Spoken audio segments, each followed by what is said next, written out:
one platforms. And we want both the INEC and the security agencies to look beyond two political giants.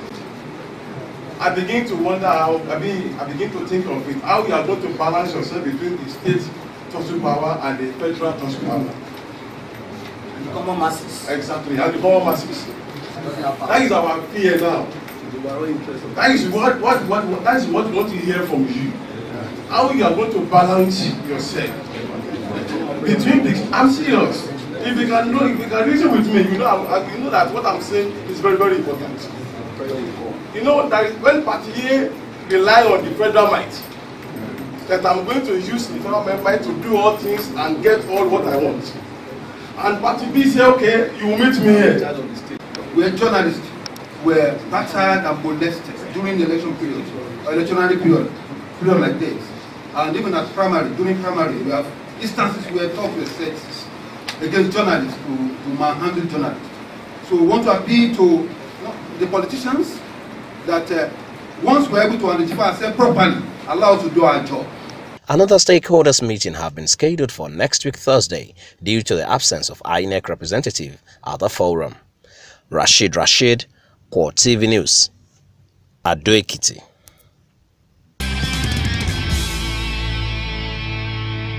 For Nigeria to be able to boast of food in abundance, farmers who have been displaced by ravaging militias must be resettled to their various communities if Nigeria is to be secured. These were the words of the Nobel laureate Professor Wole Soyinka at the Obafemi Awolowo University Ile-Ife when he unveiled the logo for the 2018 Ife Festival Series. Professor Wole Soyinka is here to unveil the 2018 Ife Festival Series held at the Obafemi Awolowo University Ile-Ife. Soyinka harped on the need for the government and the people to embark on activities and engagement that will lead the country to development rather than destruction. If those who've been displaced, the farmers who've been displaced in their hundreds from various parts of this nation, especially the north, if they have not, those farmers have not been taken back and restored to their productive environment, then it means we have no governance.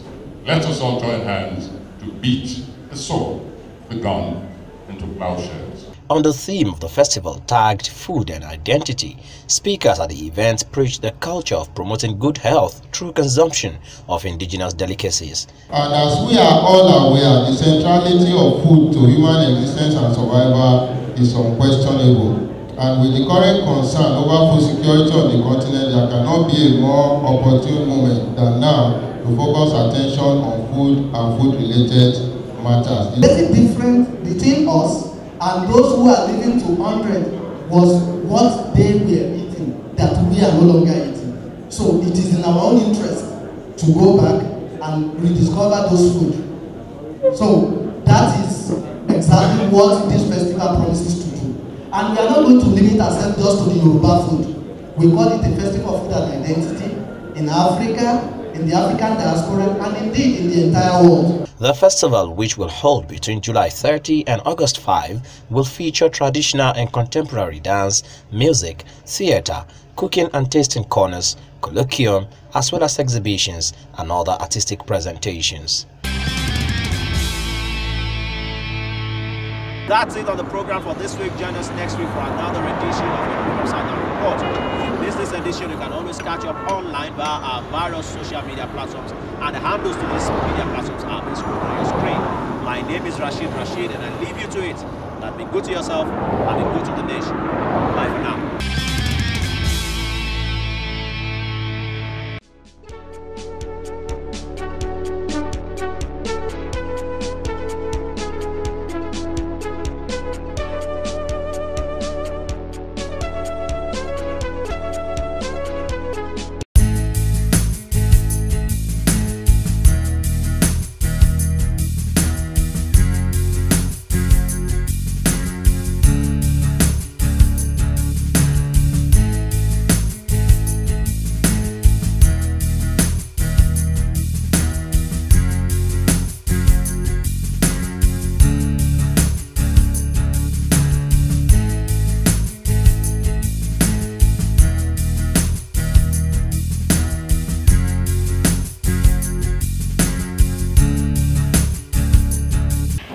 year, 15 million people between the ages of 30 and 69 died from non-communicable diseases. Over 80% of these deaths occur in low and medium-income countries. Researchers also show that cardiovascular diseases such as stroke, heart failure, high blood pressure, hypertension, and cardiac arrest account for most non-communicable diseases deaths. However, healthcare providers have raised concern over increased occurrence in the country.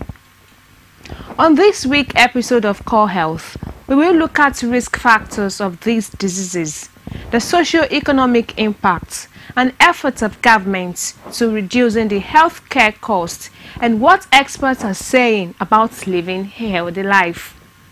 Hello and welcome. I am Ibironke Aireluvibe. Non-communicable diseases, also known as chronic diseases, are not contagious and therefore cannot be spread from person to person within a community. They are not caused by germs or parasites, but instead are triggered by genetic, physiological, environmental, and behavioral factors. The main types of non-communicable diseases are cardiovascular diseases such as heart attacks and stroke, cancers, chronic respiratory diseases, kidney failure, diabetes, amongst others. Experts say these diseases are associated with older age groups. Research also shows that 15 million of all deaths attributed to non-communicable diseases occur between the ages of 30 and 69 years. Risk factors, as indicated by experts, include medications, genetic predispositions, family history, and sedentary lifestyle. However, these diseases, according to healthcare providers, can be prevented if detected early, as prevention, they say, is better than cure. Government needs to do so many things. Number one, in terms of awareness, government needs to create more awareness, go to the rural areas, even the urban city. They still have to do more awareness to people, go to the marketplaces, go to even the hospitals, schools. Let's, from our primary schools to the people, let them be aware, let them be taught about all those diseases, cancers, and the rest. So I think that's one of those things that they can do. Based on the fact that attention is given to communicable disease right now, does not mean that it is not possible it move the other direction. But I think we need to take into cognizance the fact that we're no longer doing our thing the way we should do it, like in the 70s or 80s. For example, most of the things we consume nowadays is I'll say we eat more of junk foods, canned foods, instead of us, going natural, eating the vegetable we all used to when we were still growing in the 80s or something. But I think at the same time, it's a general problem. It's a general problem in the sense that it's something that is cutting across the whole world. For example, people shipping turkey from Europe, from North America, and these are preserved foods. These are preserved foods. We actually don't know the kind of chemical used for the preservation of these things we consume, and this will eventually lead to what you just talked about, like cancer. Believe you me, until we have a serious control on the kind of importation. The World Health Organization reveals that non-communicable diseases threaten progress towards the 2030 Agenda for Sustainable Development, which include a target of reducing premature death by 1/3 by 2030. However, living a healthy life with regular medical checkup, experts believe, can go a long way in curbing the increase of non-communicable diseases.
For those who are just joining us on this program, we have been talking about non-communicable diseases. What then is non-communicable diseases? What are the risk factors? Which are the risk of contracting this disease? This and many more are what we shall be looking at after this break. Stay tuned. Coming together of opportunity. This is what infrastructure is the backbone of development, which explains the Buhari government's effort at bridging the facility gap. Infrastructure Weekly is a television package designed to bring you latest information on hundreds of development projects going on in various sectors all over the nation. There is no state in Nigeria today where you will not see our contractors.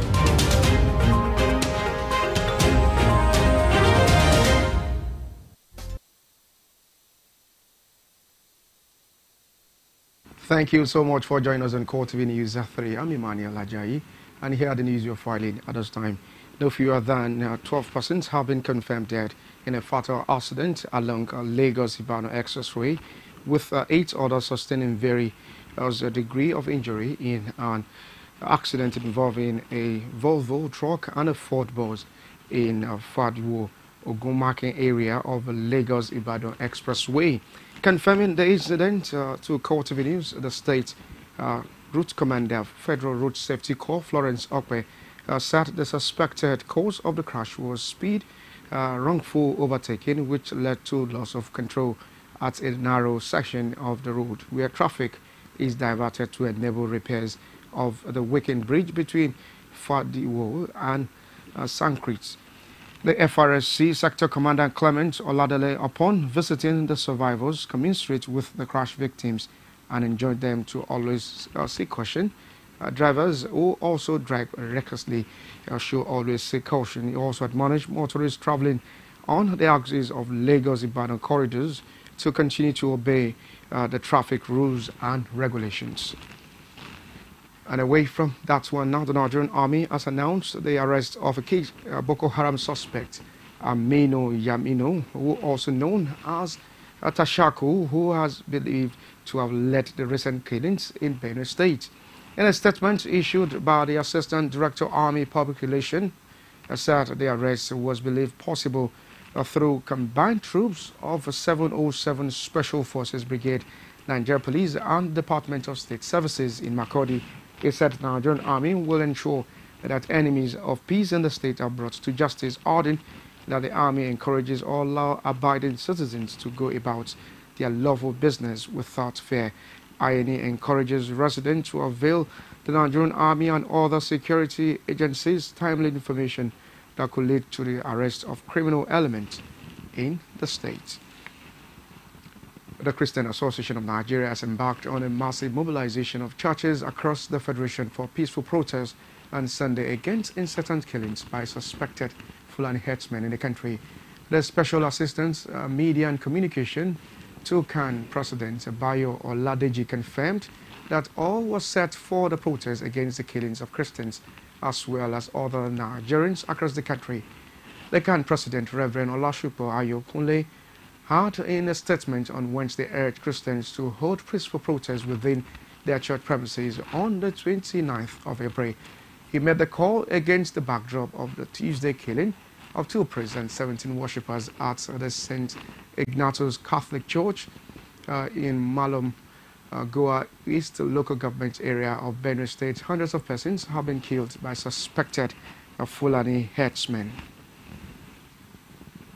And away from that one now, Imo State Police Command has paraded 52-year-old cleric Ifeanyi Nwachukwu and 23-year-old Miracle Emenekuru, who allegedly robbed a woman and also kidnapped a 17-month-old baby for ransom.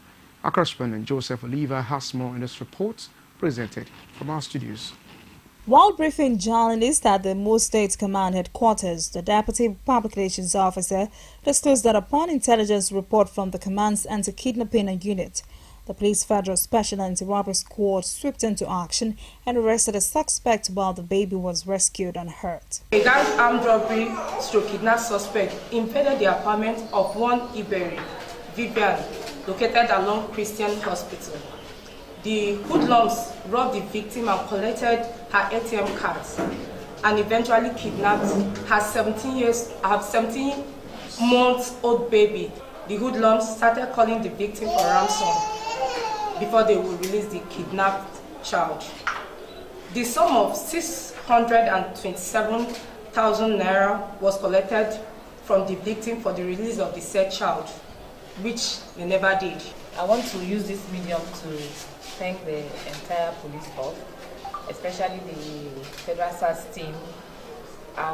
Their response to this situation was something that I haven't seen in a very, very long time. And I want to plead with them not to relent in their efforts to assist in such situations. The suspect denies involvement in the allegations, saying the kidnapped baby was only kept in his place. I was in my house on Saturday by 3 a.m.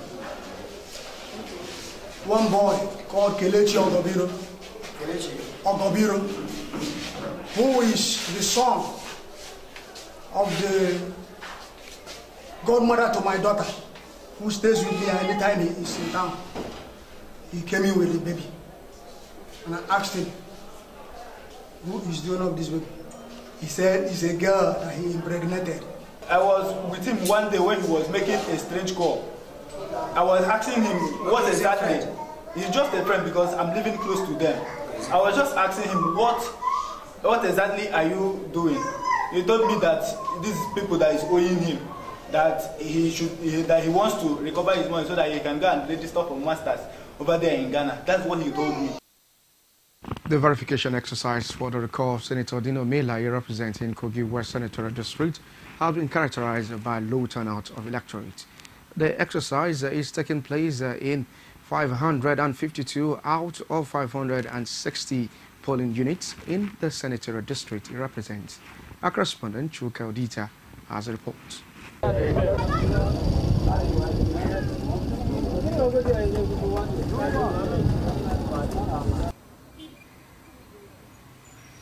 Members of the constituents had petitioned the Independent National Electoral Commission to demand the recall of the senator whom they say does not provide them with the representation they deserve.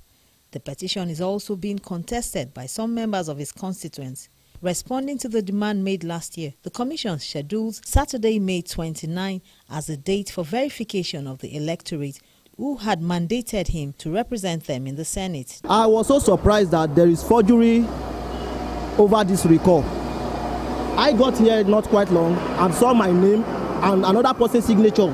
My mom's name, my dad's name was signed, and they were not even around. I wasn't around when this whole process happened. I was in Abuja last year when they started gathering signature. But to my surprise, I saw my name here being signed. By who? This is forgery of highest order, and I'm not happy with that. When the recall process started last year, I was in Bauchi State serving. But it was quite unfortunate today I came to the center, I saw my name. My signature was being forged, whereas I was not at home when all the recall process started. This is a forgery from highest order, which is against the law of this country. The poor turnout may be an indication of the level of the popularity for his recall. I'm not in support of recall for Dino because Dino is a good representative. Dino is our brother, and the way Dino is acting in that Senate, at least we love it. See, to me, I do not support the recall for Dino because Dino is a good leader. And the suffering that we have suffered to vote Dino, we cannot just recall just like that without knowing the offense. The embattled senator is on admission in an Abuja hospital for injuries sustained after falling off a moving vehicle used by the police to transport him to Lokoja for alleged criminal offense. And away from political matters now, ahead of the May Day celebration, leaders of the Nigerian Labour Congresses have been called upon to use the occasion to advocate for the unity among its members. The union also charged to hold government accountable to its policies. Our correspondent Ibiru Nke Arelevebe has more in this report. The Nigerian Labour Congress and the Trade Union Congress of Nigeria converged on the secretariats of the union to discuss issues affecting workers' welfare and the problems of labour movements in Nigeria. For these human rights activists, the time for labour leaders to stand up and be counted is now a vital link between the people and the government. As May Day approaches, I want all workers to realize that they must agonize less and organize more. They must stop being onlookers. They must struggle. In struggling, they must always ensure that they speak out against corruption. They oppose disunity. They also ensure that within the length and breadth of where they are, they continue to serve as torchbearers. And I want the leaders of the labor movement to realize that their unity lies in their strengths. Symposium is in preparation for the May Day. We have to treat the theme of the May Day. We have to prepare our members for the May Day proper.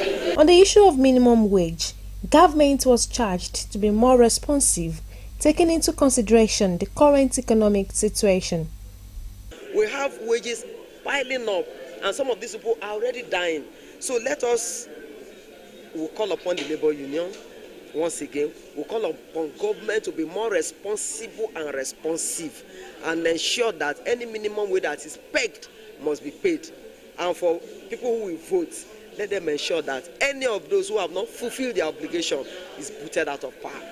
We realize that unionism is all about bargaining and negotiation. It is only when we have the other side that find it difficult to listen and to fulfill agreement, negotiation that is based on superiority of argument, that the union decide to always keep on struggling. The labor movement in Nigeria took off some decades ago as a result of struggle for the welfare of organizations' employees. The foremost aim of this body was to protect the interests of its members.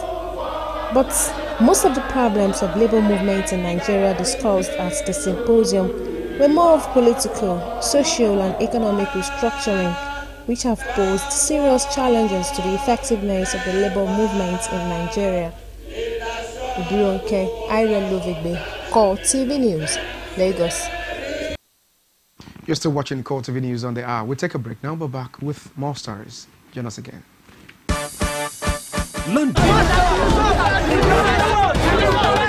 If you are not idle, nobody will probably come and encourage you to join their gang or the group. Yes. To keep Nigeria one is a must that must be done.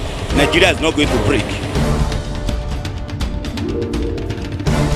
So if I want to buy this one now, how much you go sell this one? I will free give you 500. Sure? This one? Yes. This small banana? Yes. I know that Buhari can do it. He has a lot of plans.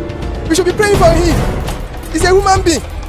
Anything can happen to anybody. The majority of the law they pass belong to them, to favor them, not the masses in Nigeria. If we want to change, let's change generally. Don't let change half. Let's change generally.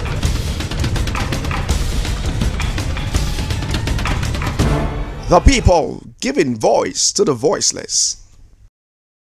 You can now watch CoreTV News live from anywhere in the world on our website www.coretvnews.com. Click on Live TV on our. Welcome back from Over News and other stories. Do visit our social media platform, facebook.com/CoreTV News. You can also join the conversation on Twitter at CoreTV News NG, on Instagram, CoreTV News, or watch your videos on YouTube at youtube.com/CoreTV News NG. We move on now. The Standard Organization of Nigeria has inaugurated a technical committee on the non-profit sewage sanitation to safeguard the environment against open defecation in Lagos State. The Director General of the agency, Osita Aboloma, says the committee's scope covers standardization in the field of sanitation systems for organizations. Our correspondent Ibronke Arelevebe has more in this report. The committee is expected to promote economic, social and environmental sustainability and also address basic sanitation needs. Their functions also include minimizing resources consumption, converting human waste to safe output, and a standard on fecal sludge treatment units. This is an international organization for standardization technical committee where the committee is considering non-seaward sanitation system where that can take care of all this open defecation that people are doing. So it's going to get Nigeria open defecation free, just like the chairperson has said. So what we're trying to do is to make sure that every stakeholder is involved, and they're involved in this, participating in the elaboration of this standard. At the end of the day, what we intend to do as a country is to adopt this international standard for implementation in Nigeria to get us that defecation-free environment. The mandate of this committee is to mirror the international standards and adopt as a national standard. That is, we need to look at this draft ISO PC 305 and 318 and introduce our own culture, looking at our environment, our culture, our attitude, behavioral changes and others into the international standards, so that it is now adaptable to Nigeria. Then it can be adopted as a national standard on sanitation. The essence of the committee, according to the agency, is also to provide global best practices in the environmental sector and promote international trade. I think it is estimated that over 2.5 billion people do not have access to toilets. And you can imagine that that's a basic human need that we all do. But about a third of the world's population do not have access to clean toilets to defecate. And so open defecation is very prevalent in our society. The agency stated that the committee will be responsible for establishing Nigeria's position on issues relating to the standards internationally. Ibironke, Ira Lovegbe, CoreTV News, Lagos. A civil society group under the aegis of Global Initiative for Food Security and Ecosystem Preservation is taking the campaign for tree planting to some schools in the Federal Capital Territory.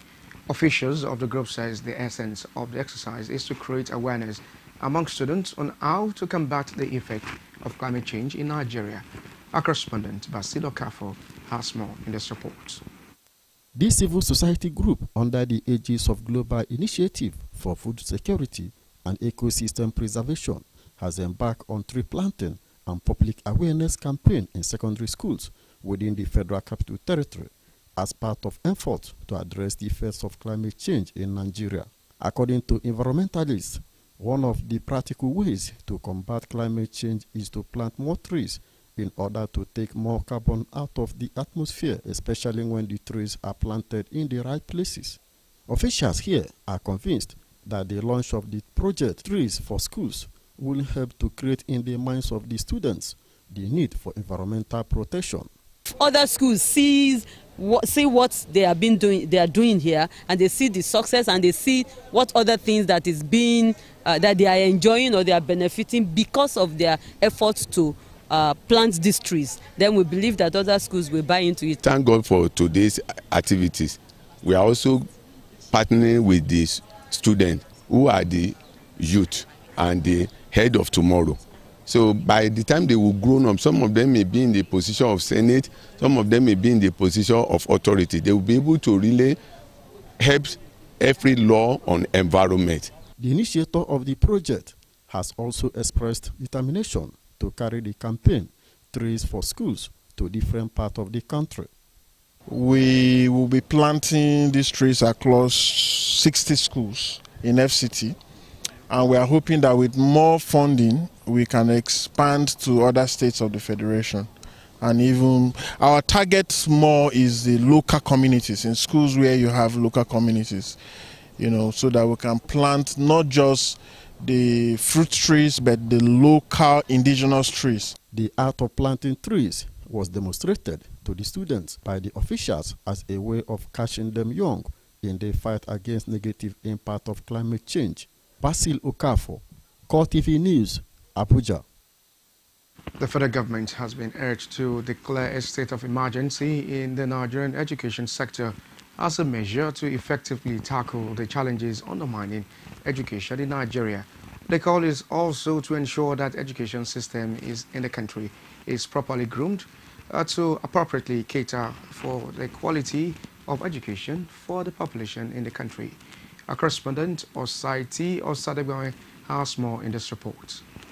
It is a one-day of brainstorming session for these members of civil society organizations who are disturbed by the falling standards of the level of education in the country and hope to develop models that will enable them continue to put governments in check on improving the standards of education in Nigeria. It is now time for the government to prove they are equally working towards financing public, equitable, inclusive, and free education. For them, it is a call to demand accountability from the federal government and state government on delivering quality education to the Nigerian people, children and adults alike, under the Universal Basic Education Program. The unfortunate reality here is that no child in Nigeria has the right to 12 years of education. And so some people may ask why. It's because the law does not make provision for it. The goals, they agree, is to facilitate and provide equal opportunity to all Nigerians. But the question is how realizable. That question is what they seek to provide answers to.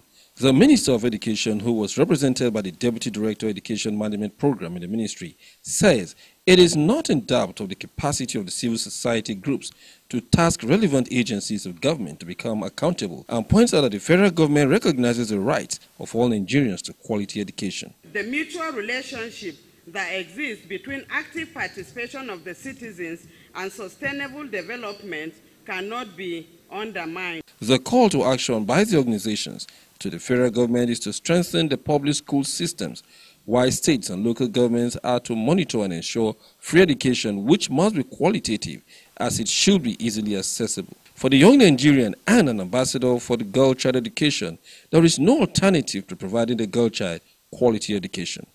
Over the last years, we do more of signing. We sign numerous agreements on education, but we don't implement them and we don't sustain them.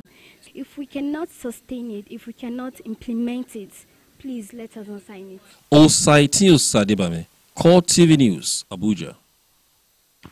The Universal Basic Education Commission has expressed its readiness to conduct a comprehensive audit of all public and private basic education institutions in the country.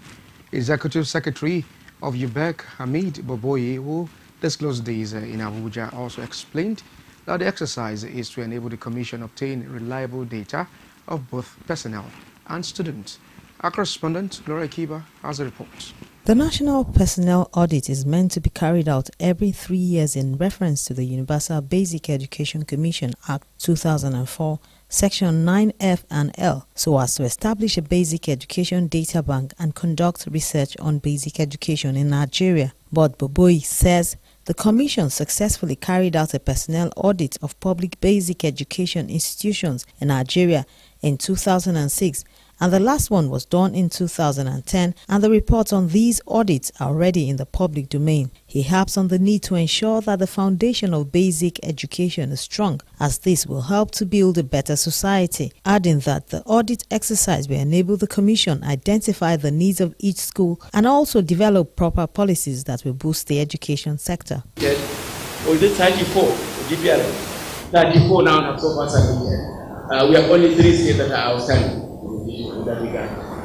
I've also mentioned the incentivization of the whole process by the World Bank, where each state that has a new strategic plan is going to get $300,000 for that purpose. Because this is the basis of what we have to start developing this particular system. If we don't do that, it means we just keep on growing in the dark, having policies that are not related to the real problems that are on the ground.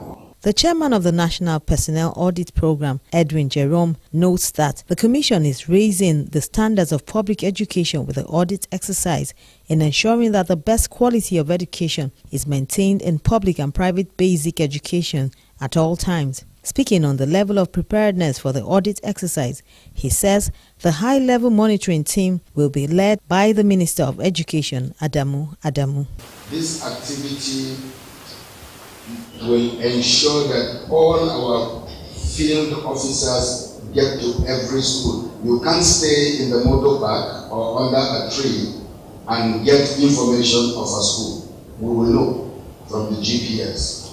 On Monday 30th of April, the Honorable Minister of Education will be flagging off this activity to demonstrate practically in one of the schools here in the FCT what the field officers will be doing. The national personnel audit is coming at a time when the government is making efforts for states to have their own education strategic plan, and the exercise will be carried out in conjunction with state and local governments and will entail personnel audits of teaching and non-teaching staff of all basic education institutions in Nigeria. According to the Commission, foot soldiers have been trained in GPS and use of computer to enable them upload data and to be monitored by the Commission. The National Personnel Audit will enable the Commission to obtain comprehensive and reliable data of children of school age enrolled in basic education schools and junior secondary schools. Clara Kiba, CoreTV News, Abuja. And the news from outside Nigeria now, the South Korean President's office said the North Korean nuclear test site will close in May. A spokesman said the closure for the Pyongyang site will be done in public, and foreign experts from South Korea and the U.S. will be invited to watch. Scientists have said the sites may have partially closed in September on Friday. North Korean leader Kim Jong-un and South Korea's President Moon Jae-in agreed to work to rid the Korean peninsula of nuclear weapons. And Alfie Evans, the 23-month-old toddler at the center of a High Court legal battle, has died nearly a week after his life support was withdrawn. His father, Tom Evans, said the boy, who had a degenerative brain condition, died at 2:30 local time. On Facebook, he wrote, and I quote, "My gladiator laid down his shield and gained his wing, absolutely heartbroken," end of quote. The Pope, who took a personal interest in the case, tweeted, "I am deeply moved by the death of a little Alfie." He added, "Today I pray especially for the parent as God the Father receives him in his tender embrace." Hundreds of supporters of Alfie's parents, known as Alfie Army, released balloons at the park in tribute to the toddler. And that's it. CoreTV News on the hour. Join us at 4 for our comprehensive news. I am Emmanuel Ajayi. Bye for now.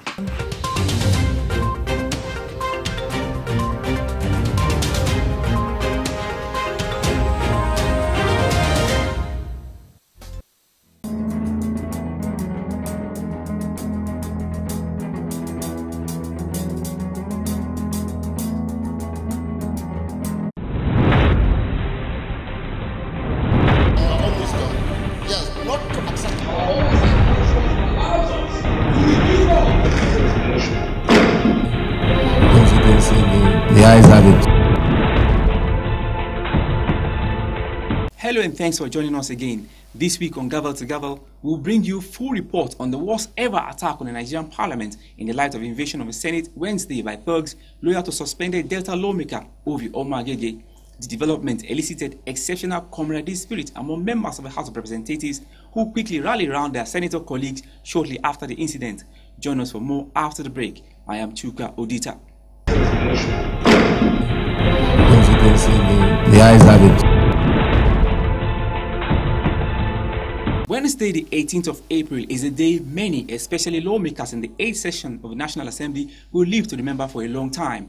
It was a day the unthinkable happened.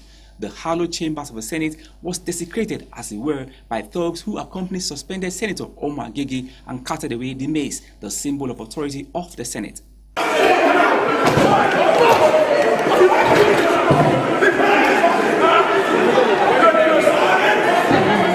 While the five-man squad gained entrance into the Senate in the company of suspended Senator Ovi Omagege, there was only a shy resistance from the female sergeant-at-arms who could not match the men who invaded the Senate to strip it of its authority in broad daylight. The Senate resumed plenary after the unfortunate incident, but not without sending a message to the security agencies.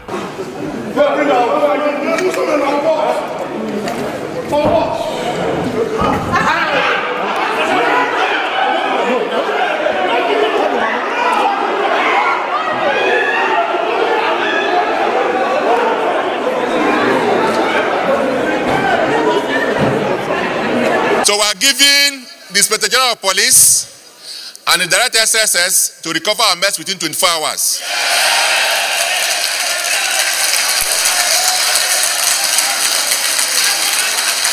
A team of legislators from the House of Representatives, led by Deputy Speaker of the House of Representatives Yusuf Lassun, joined the resumed Senate plenary in solidarity. We are about taking a resolution on it before members decided eventually that we must visit here, so solidarize not with you alone, to tell Nigerians that this 8th Assembly is going to make sure that democracy must work in Nigeria. The successful entry and exit of the hoodlums into the National Assembly to execute the raid of the Senate leaves questions on the lips of many who wonder how this could be so easy without any form of resistance, in spite of a huge security presence at the National Assembly at the entrance of the chamber. The incident happened while the President of the Senate is away in New York attending the spring meeting of the World Bank and International Monetary Fund. Police stationed in National Assembly has secured the arrest of suspected Delta Senator Obi Omagege after he led thugs into the chamber of the Senate to hijack the maze Wednesday. He floored the Senate 90-day suspension order slammed on him for calling out the press to condemn the reordering of the 2019 elections. When told he is under arrest for hijack of the maze, he retorted in a confident tone that he wanted to know for what reason he is under arrest and concludes that he can never be under arrest. He was, however, escorted out of the premises by police officers. If I can't be under arrest, for what purpose? Oh yeah, for what purpose? Well, I can't be under arrest. No, I've not been told that I can't be. For what purpose? Meanwhile, CoreTV News captured a video clip of one of the convoys of cars used by the maze hijackers while they tried to bypass police checks at the gates of the National Assembly. So what did they do? Who they be? I know check them before they enter. Not the gra. Senate President Bukola Saraki has, however, said that the Senate is poised to get to the roots of Wednesday hijack of a maze by armed thugs led by suspended Delta Senator, commending leadership and all members of the Senate for standing up firm in defense of democracy and rule of law by defying those who broke into the Senate chamber to forcefully take away the maze. Saraki said the matter will be revisited in depth in due course.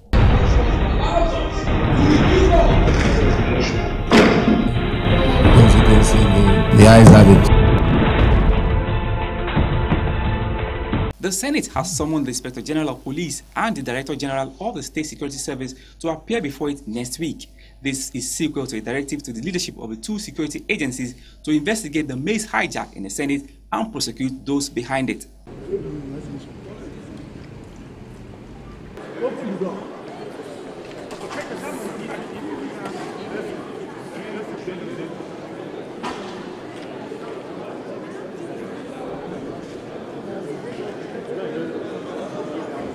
Addressing lawmakers after a closed-door session Thursday, Deputy Senate President Ike Ekweremadu, who presided over plenary, summoned the Inspector General of Police, Ibrahim Idris, to brief the upper chamber next week on the outcome of their investigation into hijack of the maze and its masterminds. Ekweremadu describes the act as international embarrassment that must not be swept under the carpet. He says the Senate will do everything possible to punish all those who partook in the Wednesday invasion. Therefore, formally confirm to you, my distinguished colleagues, that the maze has been recovered and returned by the police as demanded by these hallowed chambers. Nevertheless, we believe there should be consequences for bad behavior. We swore to uphold the laws of the Federal Republic of Nigeria and the principles of democracy. It still beats the imagination of Nigerians and the civilized world that the attackers passed through the several security checks and barriers into the National Assembly and in the recess of these chambers, and also escaped with the mess into the thin air, despite the well-known fortified surroundings of this parliament. The Deputy Senate President also confirmed the return of a maze which was carted away by hoodlums, accompanied by suspended Delta Central Senator Obi Omagege. The maze was delivered by Deputy Inspector General of Police in charge of operations, Joshua Kabila, who led a team of top-ranking police officers to the National Assembly to return the maze.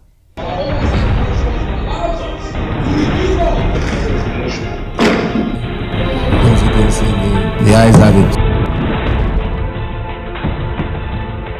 Dissatisfied with the delay in the passage of the 2018 budget by the Senate, among other reasons, a group of protesters are asking for the removal of President of the Senate and the Deputy President.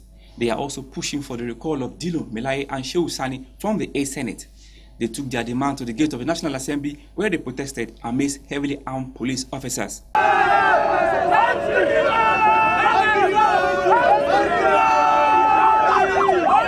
The protesters, who carried placards, some of which read, "Senate, pass our budget.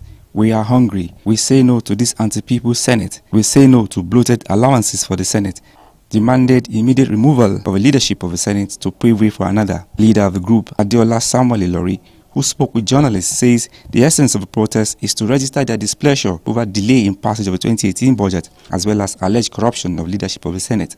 The National Assembly has become a total enclave. And what they did, or what they are doing inside there, is what Martin Luther King considered to be conscientious stupidity. How can a National Assembly has budget for 6 months running, and they were just galvanizing and, doing so much shenanigans and all kind of, as if they are not concerned. And I'm very sure they are not concerned. He says insensitivity on the part of the Senate is the reason for non-passage of the budget, in spite of being tabled by the president since last year. Senator collecting 13.5 million naira every sitting month. The group is called Angry Nigerians Coalition.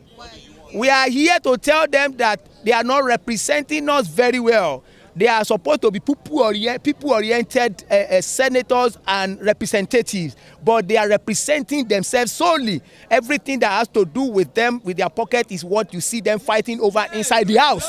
They have never fought in the house or inside the National Assembly because they are passing a bill that represents the welfare of the people. Meanwhile, the protesters were incidentally at the gate of the National Assembly when a group of thugs led by suspended Senator Ovi Omagege stormed the Senate to hijack the mace.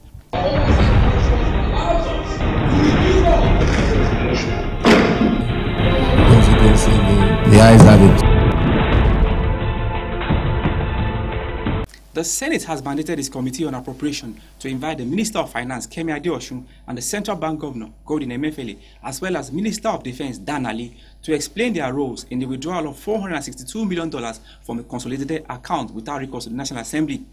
This follows a motion raised by Samuel Anyanwu to the effect that the 3 public officers be invited. According to Anyanwu, who invoked Section 80 of the Constitution to buttress the motion, he says the executive arm of government defaulted when he recently withdrew the sum of $462 million from a nation's consolidated account without clearance from the parliament.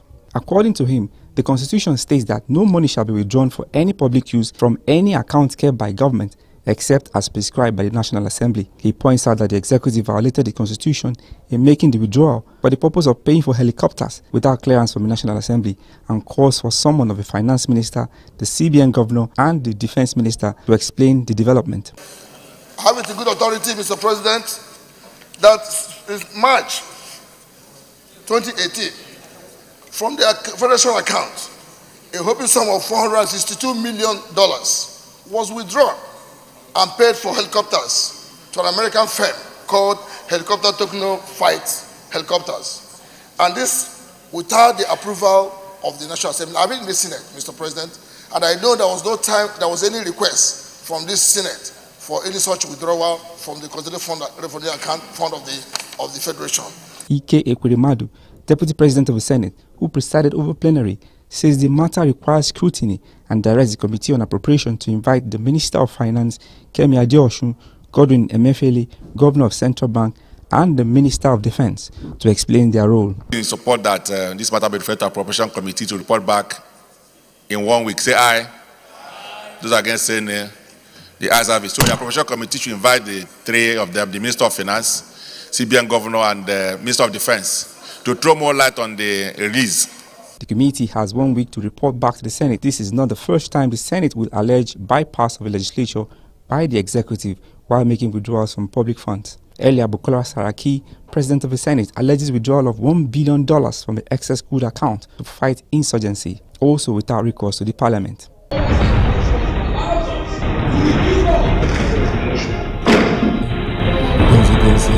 The ayes have it. The Senate wants the Nigerian government to seek help from foreign countries in tackling rising insecurity and killings across parts of the country. The advice is coming in the wake of fresh outcry over killings of over 20 people in Nasarawa just days ago. This advice follows a point of order raised by Senator Suleiman Adokwe, drawing the attention of the Senate to the killing of over 30 people in Southern District of Nasarawa State by armed militias in the last 4 days.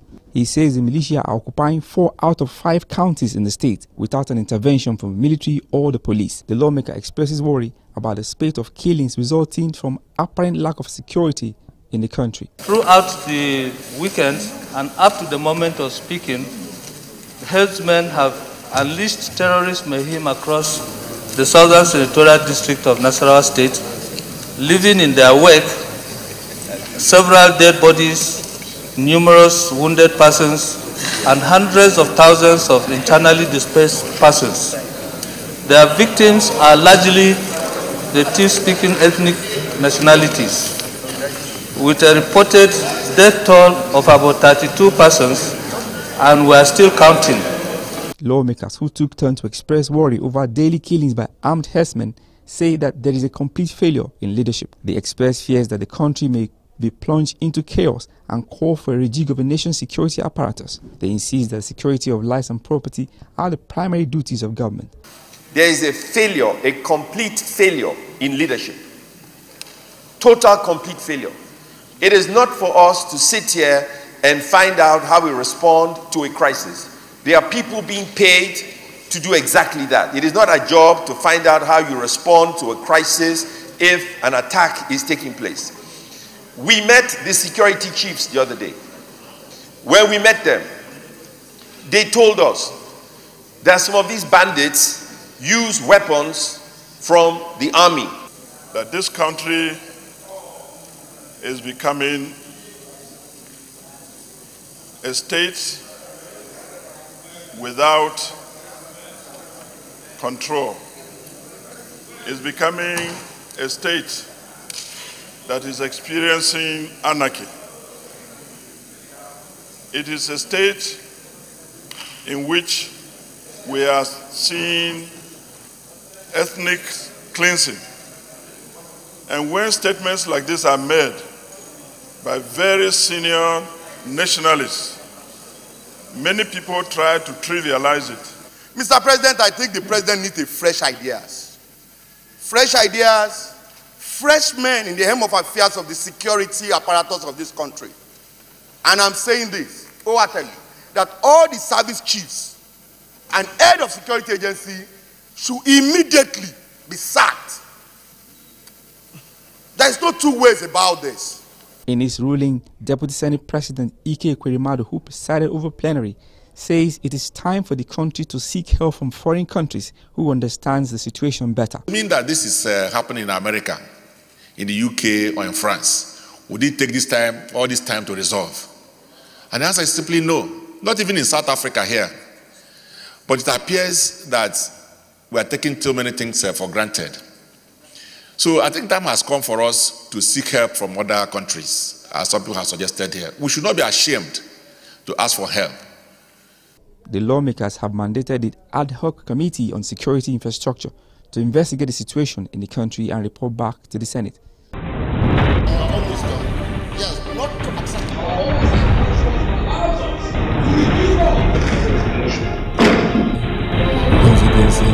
The eyes have it.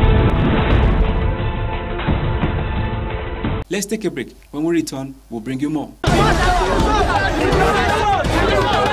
If you are not idle, nobody will probably come and encourage you to join their gang or the group. Yes. To keep Nigeria one is a must that must be done. Nigeria is not going to break.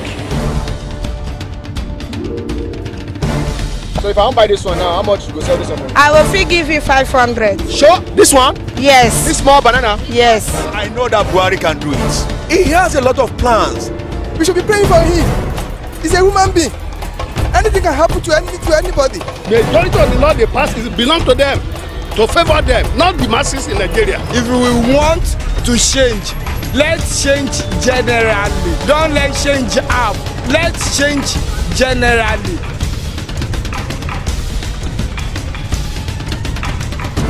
The people giving voice to the voiceless. The ayes have it. Welcome back. The House of Representatives has condemned the raid of the Senate by some thugs who carted away the maize on Wednesday during plenary. In solidarity, the lawmakers trooped to the floor of the Senate to be part of proceedings there after the second maize was brought. Members gather in groups discussing the audacious invasion of the hallowed chambers by strangers who ordinarily cannot be admitted into the chambers during plenary. Needless to be able to reach and snatch the maize, their faces convey their shock. Deputy Speaker of the House of Representatives Yusuf Lassun led members to resume plenary with the maize, which is a symbol of authority, at about 11:53 a.m. Wednesday. The session started with the adoption of votes, and proceedings of 18th April was adopted. Then the House Majority Leader Femi Gbajabiamila, leading the debate on the matters of public importance, condemned the incidents in the Senate, adding that it affects both chambers. The House Leader expresses disappointment that the incident happened on a day when the chamber is expecting visiting parliamentarians from Ghana. What we do know is that thugs came into not just into the National Assembly for you to get into the precinct of the National Assembly, but they came into the belly of the Senate, into the hallowed chamber, while members were sitting, where senators were sitting, and picked up the mace and took off with the mace, with a waiting vehicle in front of the White House. How this can be possible in any democracy, anywhere in the world, beats my imagination. Members who spoke at plenary over the incident say the act portrays impunity in the country's democracy. This, they note, can only be likened to a total collapse of the nation's democratic system. The lawmakers call for the unraveling of the issues surrounding the circumstances so as to prevent a future reoccurrence of such acts. While living, the sergeant attempted to prevent them. One of them was beaten down with a swollen eye. The other one that ran to them was beaten flat. The National Assembly, the institution of the legislature, is under a terrorist attack. It can only be likened to a total collapse of the democratic system. Mr. Speaker, if the legislature is dead, where lies the fate of the executive and the judiciary? We are situated in what is called the three-armed zone, the most secure part of Nigeria. If really they were talks, they came in through several security checkpoints and went out through several security checkpoints. Certainly, these people are not. This is a planned work, and I make bold to say that there are fifth columnists amongst the National Assembly members.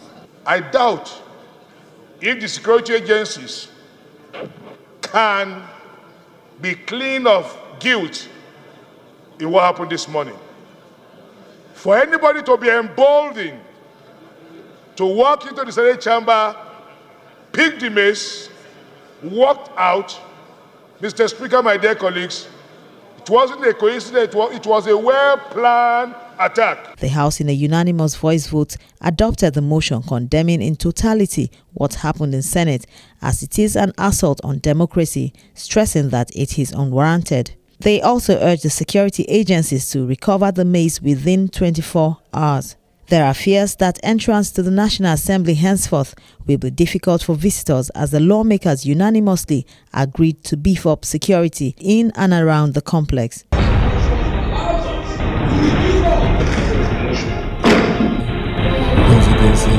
The ayes have it. The House of Representatives is urging the executive arm of government to urgently conclude negotiations and secure the release of the remaining abducted Chibok girls, as well as the lone Dapchi girl in Boko Haram custody. The House says it notes with regret the abduction of 219 students of the government secondary school Chibok in Chibok Local Government Council in Borno State by Boko Haram insurgents on April 14, 2014. The lawmakers further appreciate the efforts so far by the federal government and security agencies, which has led to the rescue of 107 of the abducted girls, but regrets that Thursday, April 14, 2018, marked 4 years anniversary of that dreadful incident, and 112 of the girls are yet to be rescued. We must not relent. We must continue to put pressure on the federal government to intensify whatever it has to do for these girls that are still in captivity to gain their freedom. As fellow citizens of this country and as leaders and as their elected representatives, the girls that are in captivity and their parents have high hopes on this honorable house for the rescue of these adopted girls. Lawmakers, while debating the motion, say the issue is critical to the life of the nation as the girls are future leaders, and it underscores the reason the federal government must intensify efforts to bring them back alive. Boko Haram was being celebrated while the girls were being returned to Dapchi. In fact, right in Dapchi, I am very sure that if you ask them for security, they will turn around and say it is Boko Haram that will secure them, and not our own security agencies anymore. We want to appeal. I want to join the mover of the motion to appeal to the security agents to work harder and make Nigerians happy by ensuring that these girls, innocent girls, are released, and to prevent future occurrences. We expect that the security agencies that are supposed to be collaborating among themselves and sharing information are completely dysfunctional. Mr. Speaker, you see them quarreling openly and fighting themselves, and yet government have no solution. And when it comes to human lives, they can't be part success. It's either you succeed wholly or you have done nothing. And as far as I'm concerned, this goes to all of us as a government, judiciary, legislature, and the executive. For as long as the last surviving girl has not been reunited with her family, the truth is that we haven't done anything. In adopting the motion, the House urges the executive arm of the government to be proactive in its duty to protect lives and property of Nigerians, especially school children who are targets of the insurgents. The House also moved to set up an ad hoc committee on Chibok and Dapchi girls to ensure the speedy release of the girls.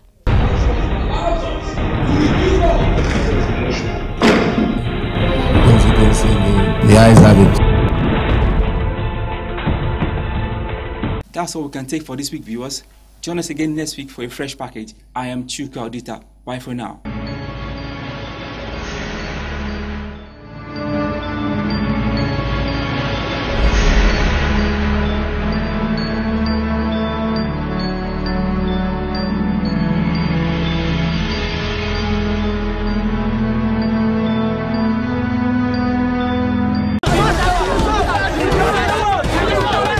If you are not idle, nobody will probably come and encourage you to join their gang or the group. Yes. To keep Nigeria one is a must that must be done.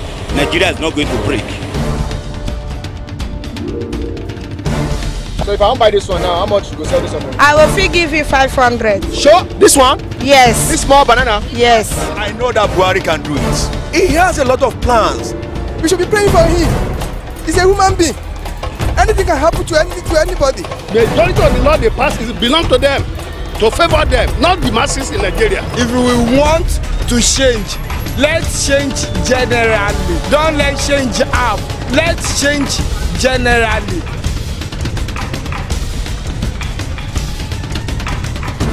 The people giving voice to the voiceless. It's another episode of your daily program, The People. I'm your host, Emmanuel Ajayi, on the streets, getting the pulse of Nigerians on topical matters. This time around, we're talking concerning the comments made by the president of Nigeria to some certain youth in the country as being lazy. And what are Nigerians saying concerning this one? Well, let's hit the streets to feel the pulse of Nigerians on this matter? Say more. Or on the streets? To a business, I have a salon. I'm a stylist. So I have a lot of work I'm doing. I'm a sportman. I'm a rider for Lagos State. I'm a cyclist for Lagos State. At the same time, I'm into a property estate agent. So you believe you are very agile? Yes. You are not into fraud? No. Are you a lazy person? No, I'm not a lazy person. Are you sure? What do you do? I'm a driver. Yeah, I'm a taxi driver. So how much do you make per day? Now the way the country be now, before person can make money now, wahala. Are you a lazy Nigerian? No, I'm not. Tell me what you do. I teach. You teach? Yeah. So, are you comfortable with what you're doing? I am. That's what I love doing, so I'm very much Can comfortable. you teach children at home at the moment? Yes, I can. Yeah, do something. Hello. Announce the name of any person, animal, place, or things. I'm a farmer. You're a farmer? Yeah. Okay. And that's my farm over there. I'm going to the farm now. So how much do you make per day or per week? A week, I made like 30,000 naira. Really? Yeah. On your farm? On my farm, after buying fertilizer, buying manure, paid people that are working for me. When I saw, because I used to supply for restaurants.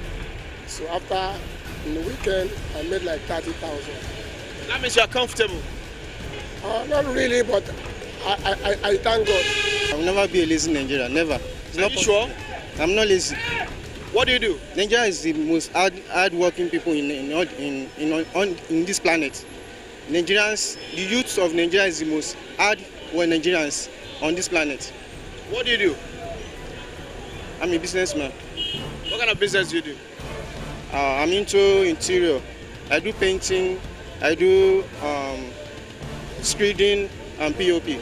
That's what I do. Are you comfortable with what you're doing? Of course, I'm okay. I'm comfortable. Lazy Nigerian? No, I'm not a lazy of Nigeria. You're not a lazy person? I'm not a lazy person. I can see you are sweating. Are you hardworking? Yes, I'm hardworking in Nigeria. What do you do? I'm doing mechanic engineer. Yeah. Really? Are you comfortable with what you're doing? Very sure. Yeah, I'm not. How can I be? Yeah, like I wake up very early in the morning, 5:30, and then I get back home very late, around 9:10. So how can I be lazy? It's almost impossible. And we are into books, book distribution, and then we also do trainings. Yeah, so that's the kind of job I do. And then I also do other jobs part-time. And when I get home at night, I also do a little coding for myself. So for me, I don't understand.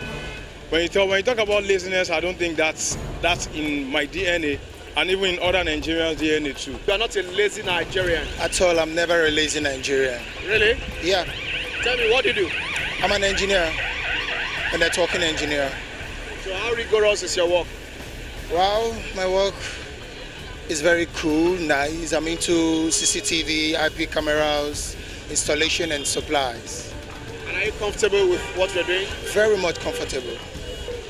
Well done. Are you a lazy Nigerian? I'm not a lazy Nigerian, bro. Really? Yep.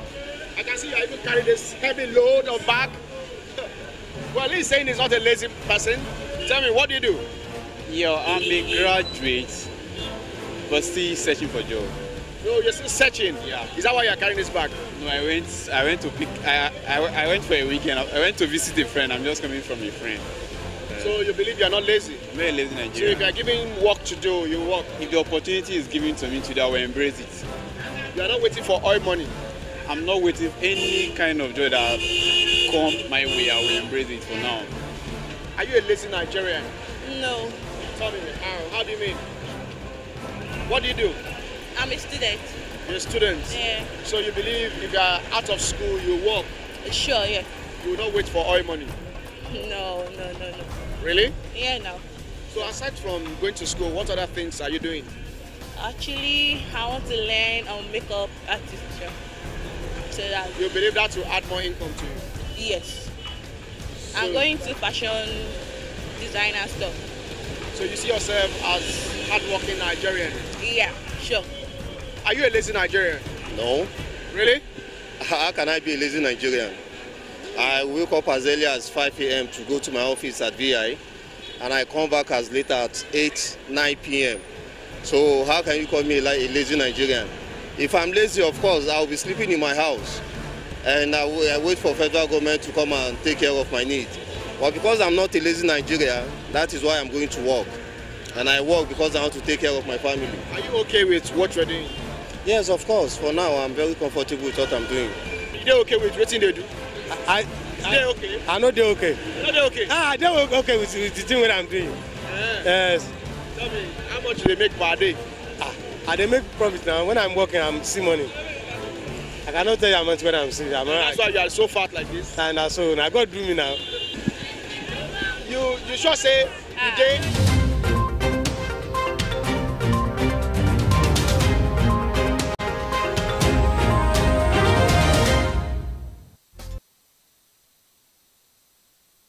Well, thanks for joining us on CoreTV News at 4. I'm Emmanuel Ajayi, and here are the news you're filing at this time. Former head of state, General Yakubu Gowon, has expressed a deep sadness over the activities of Boko Haram herdsmen and others. He described the activities, including the killings of innocent citizens, as inhumanity to mankind, which makes his heart bleed. General Gowon stated this when he paid a courtesy visit to Governor Rachas Okorocha of Imo State at the government house in Owerri. Correspondent Joseph Oliver has more in this report presented from our studios. Former head of state of Nigeria, Yakubu Gowon, is in Imo State to pray for peace and unity. Gowon submits that Nigeria needs peace so that all the people can live and work together in the interest of one another and in the overall interest of the country. In the best interest of the country, not our own individual interest and wishes, but anything that is for the good of Nigeria. So this is what is brought us here, to pray for the country, and pray for our leadership, President, the Vice President, pray for all our brothers, particularly Your Excellency, who is hosting this prayer rally. So we are here praying for all states and especially those in this zone. Imo State Governor, in a speech, advised Nigerians to see the activities of groups like Boko Haram and others as national problems and challenges that require all hands to be on deck for solution, which should not be politicized for any reason, harden that those who have lost their lives and all are people of all ethnic groups, religions, and perhaps political groups. That some of the problems we have right now in the country is the shedding of blood. This nation in recent times has, in this soil and land, so much of bloodletting, much more than the civil war we had in the past. And it started from Boko Haram to herdsmen, to Niger Delta, kidnapping, and sad. This calls for serious concern. The two leaders, however, call on Nigerians to seek God's face and pray for the unity of the country. The Christian Association of Nigeria has embarked on a massive mobilization of churches across the Federation for a peaceful protest on Sunday against the incessant killings by suspected Fulani herdsmen in the country. The Special Assistant on Media and Communications to CAN President Pastor Bayo Oladeji confirmed that all was set for the protest against the killings of Christians as well as other Nigerians across the country. The CAN President, Reverend Olashupo Ayokunle, had in a statement on Wednesday urged Christians to hold peaceful protests within their church premises on April 29th. He made the call against the backdrop of Tuesday killing of 2 priests and 17 worshippers at St. Ignatius Catholic Church, Mbalamgwa East local government area of Benue State. Hundreds of persons have been killed by suspected Fulani herdsmen across the country this year alone, especially in Benue and Taraba State. And away from that, Imo State Police Command has paraded a 52-year-old cleric, Ifeanyi Nwachukwu, and 23-year-old Miracle Imenekuru, who allegedly robbed a woman and also kidnapped her 17-month-old baby for ransom. Our correspondent Joseph Oliva has more in this report presented from our studios. While briefing journalists at the Imo State Command headquarters, the Deputy Public Relations Officer disclosed that upon intelligence report from the command's anti-kidnapping unit, the Police Federal Special Anti-Robbery Squad swooped into action and arrested a suspect while the baby was rescued unhurt. A gang armed robbery kidnap suspect invaded the apartment of one Iberi, Vivian, located along Christian Hospital. The hoodlums robbed the victim and collected her ATM cards and eventually kidnapped her 17-month-old baby. The hoodlums started calling the victim for ransom before they would release the kidnapped child. The sum of 627,000 naira was collected from the victim for the release of the said child, which they never did. I want to use this medium to thank the entire police force, especially the Federal SARS team. Their response to this situation was something that I haven't seen in a very, very long time. And I want to plead with them not to relent in their efforts to assist in such situations. The suspect denies involvement in the allegations, saying the kidnapped baby was only kept in his place. I was in my house on Saturday by 3 a.m. One boy called Kelechi Ogobiro, who is the son of the godmother to my daughter, who stays with me anytime he is in town. He came in with the baby, and I asked him, who is the owner of this baby? He said it's a girl that he impregnated. I was with him one day when he was making a strange call. I was asking him what exactly. He's just a friend because I'm living close to them. I was just asking him what exactly are you doing? He told me that these people that is owing him, that he wants to recover his money so that he can go and register for masters over there in Ghana. That's what he told me. Lagos State Police Commissioner Imoy Edgar has reiterated the determination of the police in the state to tackling and reducing crime to the barest minimum. The CP, who was speaking while parading some suspected criminals apprehended by the command, said the police will not relent in its efforts to curb crime. Our correspondent Sheyi Fanimo has details in this report presented from our studios. The CP, while speaking on the suspect, said some specialize in trafficking hard drugs like India aim from Ghana to Nigeria through boats or by land. He added that one pastor, Adeni Joshua, who was running a fake wire center at number 3 Osheni Adekobe Street, Igbogbo Ikorodu, was arrested by the operatives of the command with wire question papers and answer sheets suspected to be forged. That there existed a fake WAEC center, operatives of the command attached to area Gulf Ogba were mobilized to the address. Recovered from him WAEC question papers and answer sheets, all suspected to be forged. One of the suspects said he started the hard drugs business because he could not afford to pay his bills. Well, there is nothing to feed on. How? Well, I bought some maru, my machine for my guys to ride. That's what's collected it. So I borrowed the money from microfinance. So for me to recover back, my friend introduced me to it. You can pay through this kind of a business. That's why I entered it. The CP confirmed that the suspect will soon have their day in court. And away from crime matters, the verification exercise for the recall of Senator Dino Melai, representing Kogi West Senatorial District, has been characterized by low turnout of electorate. The exercise is taking place in 552 out of 560 polling units in the senatorial district he represents. Our correspondent Choke Odita has a report.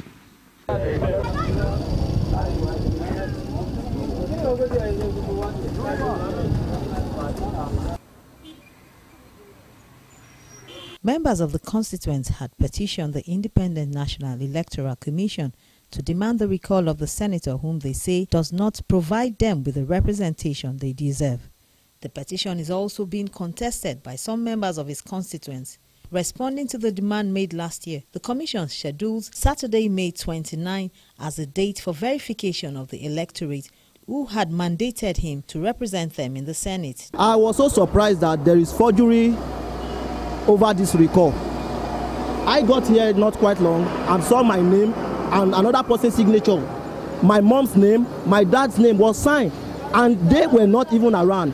I wasn't around when this whole process happened. I was in Abuja last year when they started gathering signature. But to my surprise, I saw my name here being signed. By who?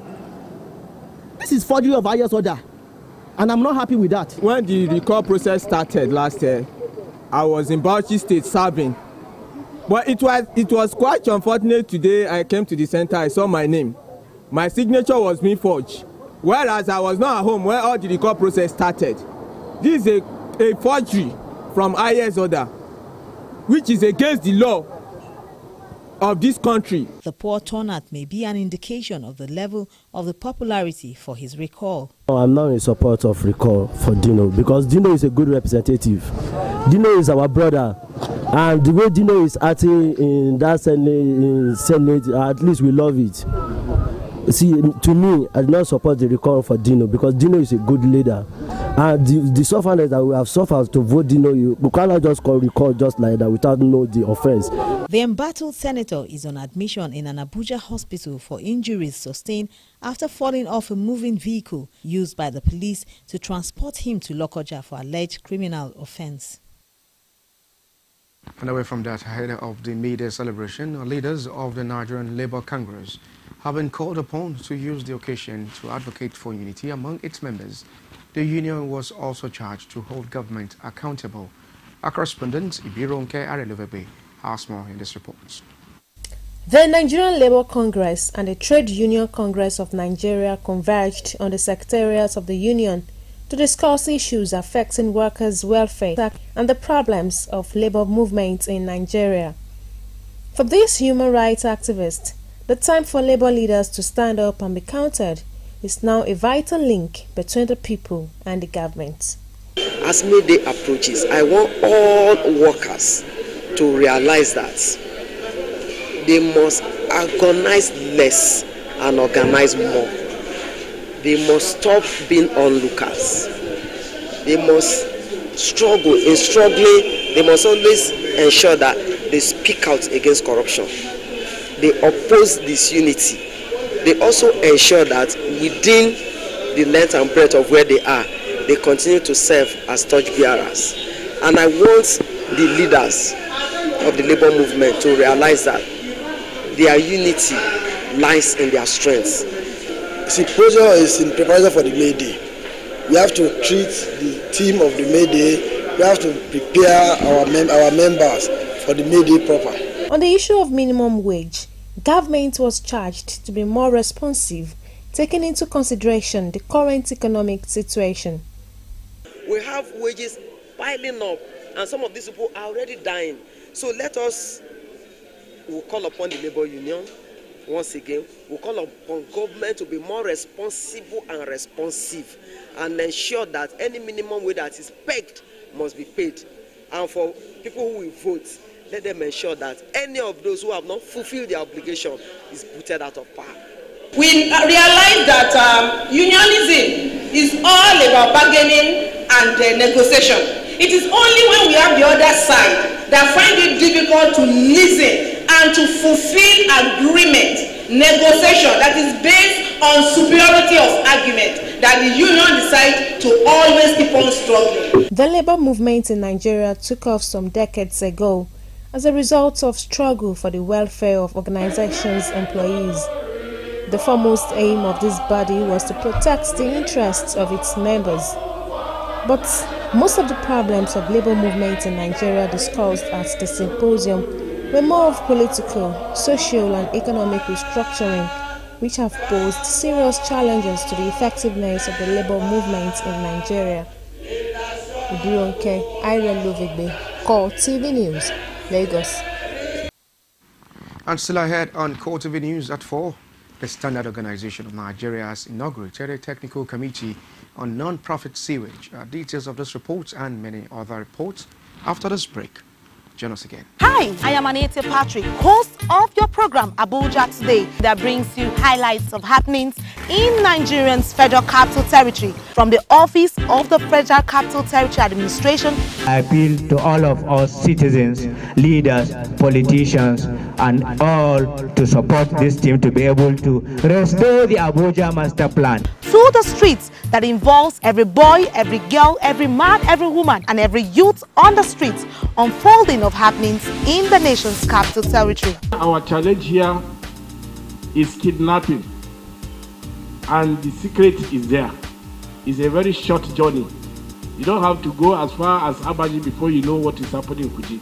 All of us, we don't know, in short, we don't know where to put head, because definitely our children, they are hungry. So join me at this time on CoreTV as we take you on a tour on Nigerian seat of power. Over 2,000 communities in Nigeria, each with its unique story.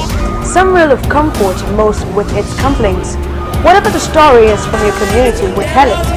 Let's journey together through streets, homes, markets, every nook and cranny to tell your story the right and the true way. Community Focus. It's all about you and your community.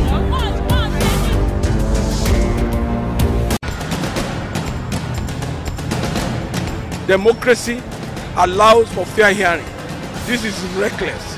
This is ungodly. When news break, we engage experts in critical analysis. Do you see your party coming into power come 2019? This administration will succeed and succeed well. You cannot be running a 4-year tenure like you are running a 20-year tenure. He has done fairly well, especially where insurgency and terrorism is concerned. Then it gets controversial. They have a right to their opinion. Can we, very interesting gentlemen, just hold on. Welcome back from Over News and other stories. Do visit our social media platform, facebook.com/CoreTV News. And you can also join the conversation on Twitter at CoreTV News NG, on Instagram, CoreTV News, or watch our videos on YouTube, youtube.com/CoreTV News NG. We move on now. The Standard Organization of Nigeria has inaugurated a technical committee on non-profit sewage sanitation to safeguard the environment against open defecation in Lagos State.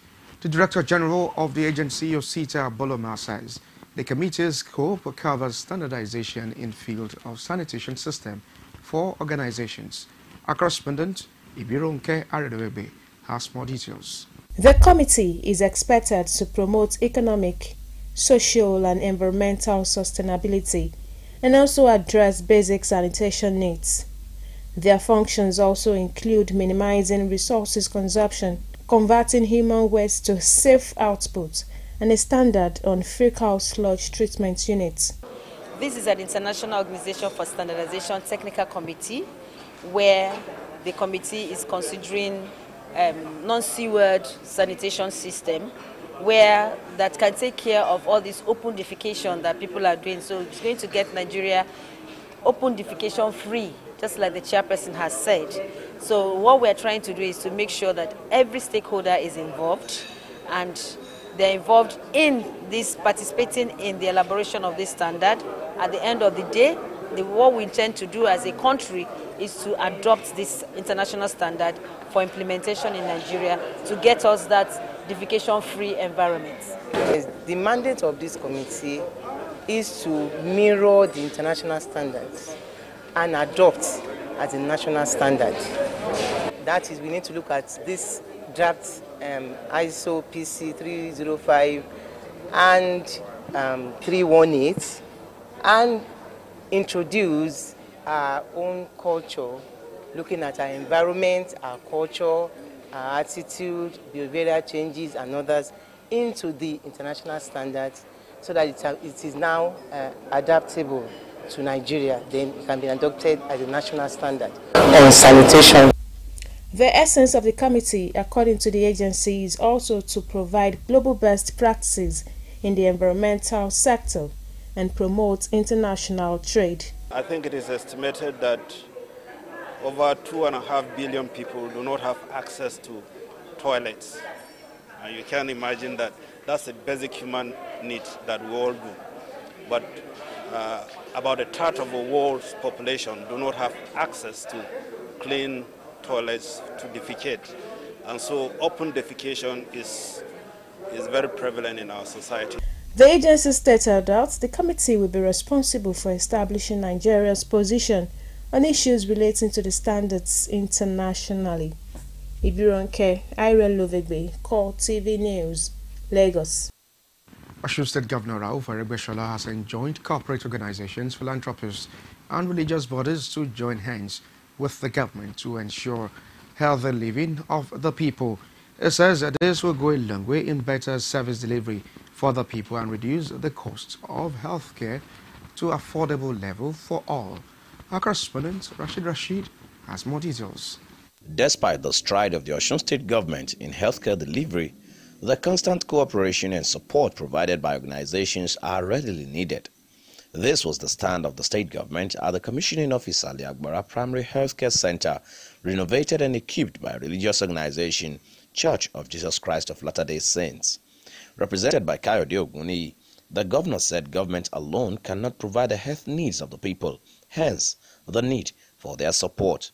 The governor also commended the church for leading by example. I want to assure the donors that we are going to put the instrument, the materials to very good use, to the extent that by the time they come here in 6 months or a year's time, they will have seen that they have contributed immensely to the welfare of the state of Osun and inhabitants. Permit me to seize this unique opportunity to call on all other non-governmental organizations to emulate LDS charity organization in assisting the local council at any aspect that will make life more meaningful to the populace. The body also explains the importance of the gesture, stressing that it is done not only as a social responsibility, but to seek better health provision for the populace. Every day we have a lot of requests. But we look at the merits of these requests, and we look at the community and the health center or the beneficiary in question to see if they will partner with us and play some role. And this particular community qualifying in all these ramifications, they are willing to help and partner with us. And that is why we chose this health center. As you can see, they are all very cooperative and everybody is happy with what has happened today. Renovation, like you can see, and the donation of this equipment. This is bedding, this is suction machine, this is skills, this is and what have you, a lot of it for efficient use in this clinic here. The religious body has been at the vanguard of providing health succor in equipment and refurbishing of health centers. Rashid, CoreTV News, Oshogbo. And still on health matters, Ogun State government has flagged off free distribution of 3.3 million long-lasting insecticide nets to residents of the state with the aim of attaining the World Health Organization guideline of 1 bed net for every 2 persons in the state, as well as eliminate malaria in the state. At a flag-off ceremony, Ogun State Deputy Governor Yetunde Ononuga reiterated government efforts at ensuring that the well-being of residents is being taken care of. Our correspondent Michael Adese's report is compiled from our studios. 269,518 were positive for malaria, and 98.9% of those positive were treated free with atamycine. Governor of Ogun State says the state government is not unmindful of taming preventable diseases such as malaria, among others, stressing that government will work to see to its elimination. Today's event, therefore, is another symbolic presentation of our administration's commitment towards ensuring that all the people of Ogun State indigenes or those who have made their state their home, irrespective of their geographical location, religious beliefs, gender difference, age, and political difference, live a healthier life. The Commissioner for Health, Babatunde Kpaya, said more attention is being paid towards integrated vector management to ensure mosquito breeding and vector human capital is reduced to the barest minimum. We all agree that malaria is a disease that affects everybody, and that's why as a state it has become priority in our mandate to provide qualitative and affordable health. And we are aware as a state that we are on the positive trajectory towards achieving malaria elimination. We have developed the tools. We have given net cards to over 3 million households in Ogun State. And all of this we have done in fulfillment of the commitments made by His Excellency Senator Bukola Amosu. World Health Organization therefore calls on all states in Nigeria, in particular Ogun State, as we are here, everywhere we have been told is affected by malaria. So we all need to work with development partners to boost investments in malaria prevention and control, especially for new tools to combat malaria. Those who spoke urged the people to make use of the insecticidal net for prevention of malaria.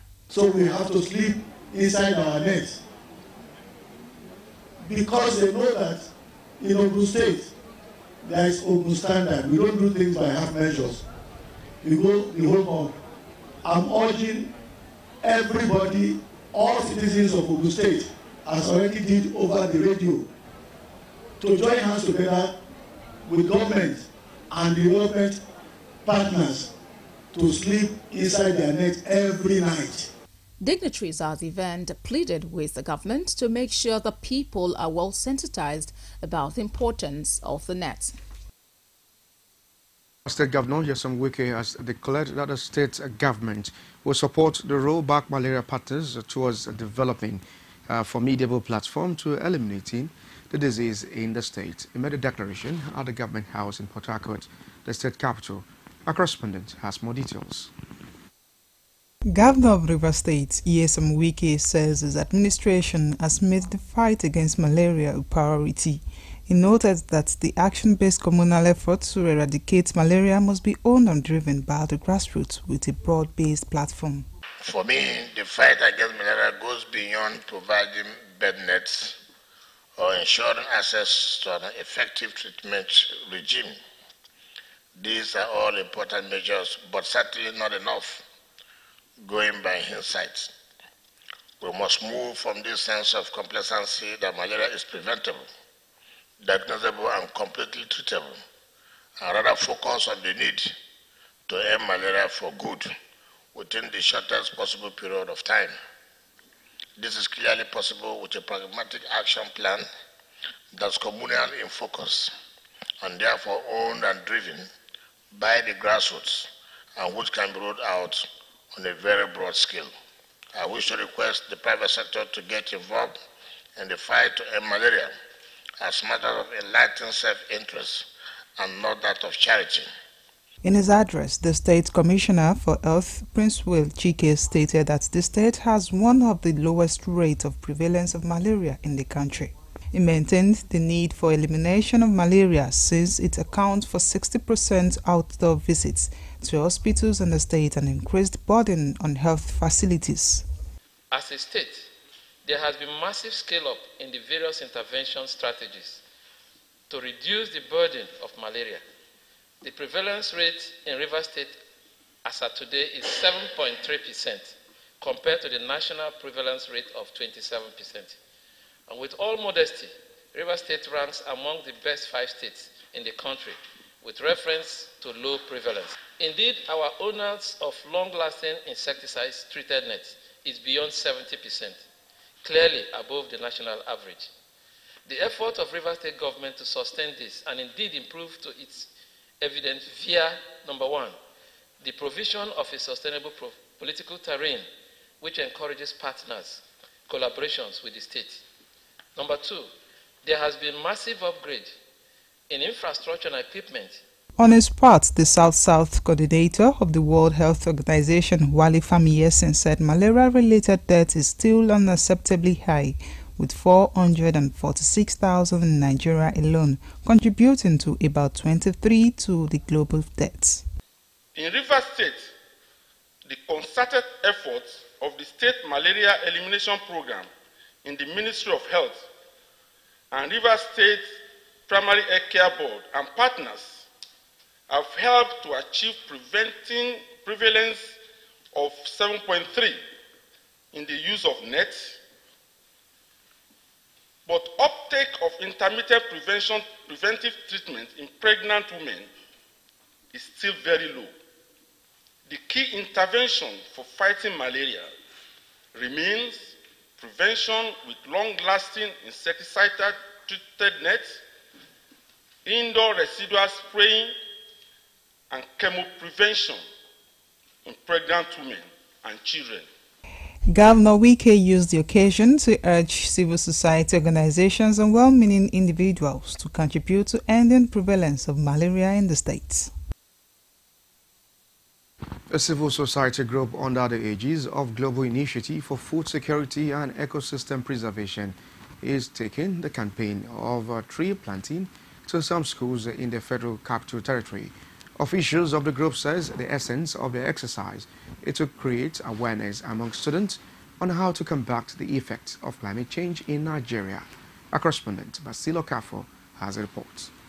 This civil society group under the aegis of Global Initiative for Food Security and Ecosystem Preservation has embarked on tree planting and public awareness campaign in secondary schools within the Federal Capital Territory as part of efforts to address the effects of climate change in Nigeria. According to environmentalists, one of the practical ways to combat climate change is to plant more trees in order to take more carbon out of the atmosphere, especially when the trees are planted in the right places. Officials here are convinced that the launch of the project Trees for Schools will help to create in the minds of the students the need for environmental protection.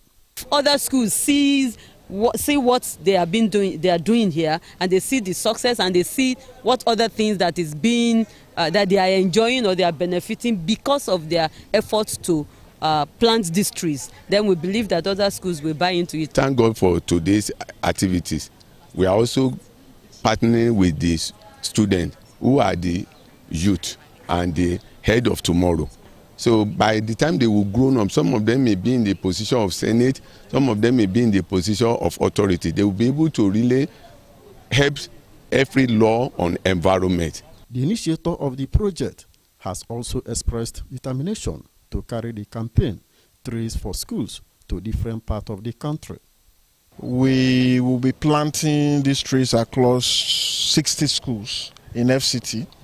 And we are hoping that with more funding, we can expand to other states of the Federation.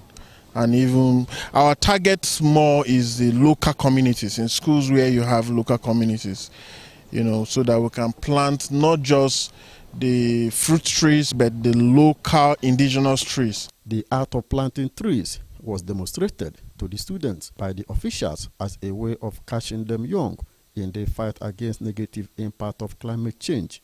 Basil Okafo, CoreTV News, Abuja. And away from health the theme of the town hall meeting. 2019 general elections, Nigerian youth have been admonished on the need to fully involve in the electoral process of the country if there's going to be any significant change in the political landscape of the country.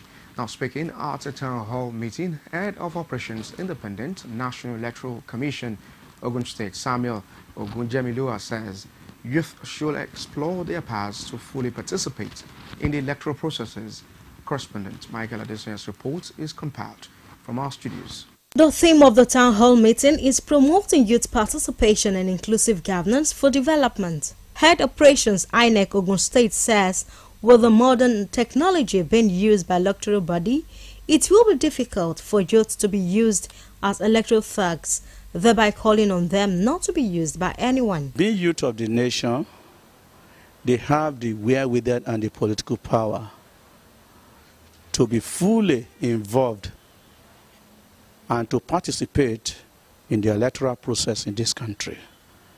More so that the population of the youth, having 60% of our population, of about 170 million, if they want to take the leadership mantle, they have the wherewithal. The Director, Youth Development Arm of the Olusegun Obasanjo Presidential Library, in his remark, stressed that the youths must prepare themselves for leadership positions.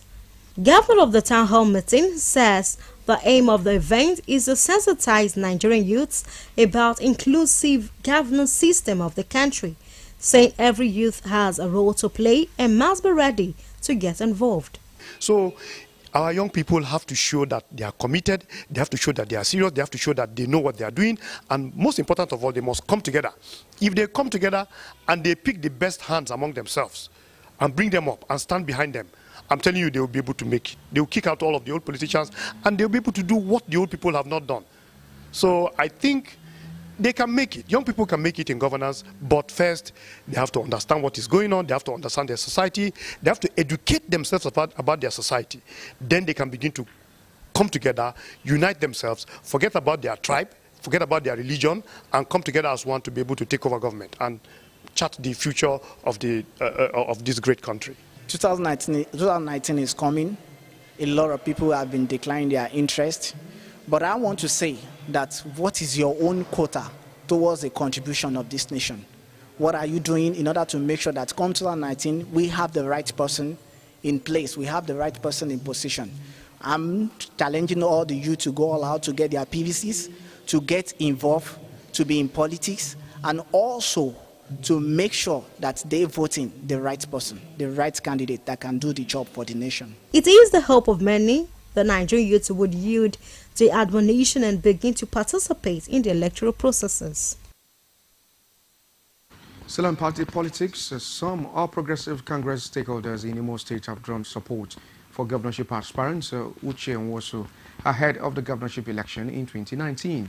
Our correspondent Joseph Oliva has more details in this report compared from our studios. Addressing journalists in Owerri, capital of Imo State, the chairman of the group called the Concerned Imo All Progressives Congress and the special advisor to the governor on assets and liabilities noted with dismay the ultimatum given to Governor Richard Okorocha by the APC Restoration Coalition Group to resign his decision supporting his son-in-law Uche Nwosu as a gubernatorial candidate of the party. Chairman of Imo APC Concerned Stakeholders says the APC Restoration Coalition should stop blackmailing the governor for exercising his freedom of opinion and association, adding that the governor is in no way preventing anyone interested in aspiring for any position in the party. According to him, the governor as the leader of the party remains democratic and knows what is in the interest of the party and would not lead the party astray.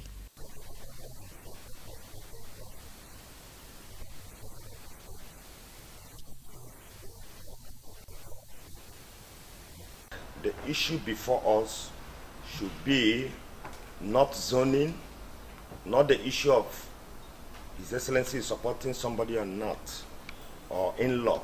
The issue should be, is the person a visionary leader? Is he competent? Is he a professional? Does he have those capacity building, leadership qualities? The accountability aspect of it, does he have it? Executive Governor of Imo State, Owele Rochas Okrocha, is the leader of APC in Imo State. And therefore, he deserves our unalloyed loyalty and support. To move, already he has moved this state to a higher pedestal. Bickering behind on candidature of A or B is irrelevant. The group advised APC members in the state not to allow themselves to be used by opposition to destroy the party. And away from party politics now, the federal government has been urged to declare state of emergency in the Nigerian education sector as a measure to effectively tackle the challenges undermining education for all. This was made possible at a gathering which ensures that education system in the country is properly groomed to appropriately cater for access and quality education for the population.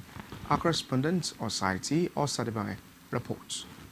It is a one-day of brainstorming session for these members of civil society organizations who are disturbed by the falling standards of the level of education in the country and hope to develop modules that will enable them continue to put governments in check on improving the standards of education in Nigeria. It is now time for the government to prove they are equally working towards financing public, equitable, inclusive and free education. For them, it is a call to demand accountability from the federal government and state government on delivering quality education to the Nigerian people, children and adults alike, under the Universal Basic Education Program. The unfortunate reality here is that no child in Nigeria has the right to 12 years of education. And so some people may ask why. It's because the law does not make provision for it. The goals, they agree, is to facilitate and provide equal opportunity to all Nigerians. But the question is how realizable. That question is what they seek to provide answers to. The Minister of Education, who was represented by the Deputy Director of Education Management Program in the ministry, says it is not in doubt of the capacity of the civil society groups to task relevant agencies of government to become accountable, and points out that the federal government recognizes the right of all Nigerians to quality education. The mutual relationship that exists between active participation of the citizens and sustainable development cannot be undermined. The call to action by the organizations to the federal government is to strengthen the public school systems, while states and local governments are to monitor and ensure free education, which must be qualitative, as it should be easily accessible. For the young Nigerian and an ambassador for the girl child education, there is no alternative to providing the girl child quality education. Over the last years, we do more of signing. We sign numerous agreements on education, but we don't implement them and we don't sustain them. If we cannot sustain it, if we cannot implement it, please let us not sign it. Osaiti Osadibame, CoreTV News, Abuja. The Universal Basic Education Commission has expressed its readiness to conduct a comprehensive audit of public and private basic education institutions in the country. Executive Secretary of UBEC Hamid Boboyi, who disclosed these in Abuja, also explained that the exercise is to enable the Commission to obtain reliable data of both personnel and students. Correspondent Gure Kiba reports. The National Personnel Audit is meant to be carried out every 3 years in reference to the Universal Basic Education Commission Act 2004, Section 9F and L, so as to establish a basic education data bank and conduct research on basic education in Nigeria. But Boboyi says the Commission successfully carried out a personnel audit of public basic education institutions in Nigeria in 2006, and the last one was done in 2010, and the reports on these audits are already in the public domain. He harps on the need to ensure that the foundation of basic education is strong, as this will help to build a better society, adding that the audit exercise will enable the Commission identify the needs of each school and also develop proper policies that will boost the education sector. Or is it 34 GPR? 34 now have so far submitted. We have only 3 states that are outstanding.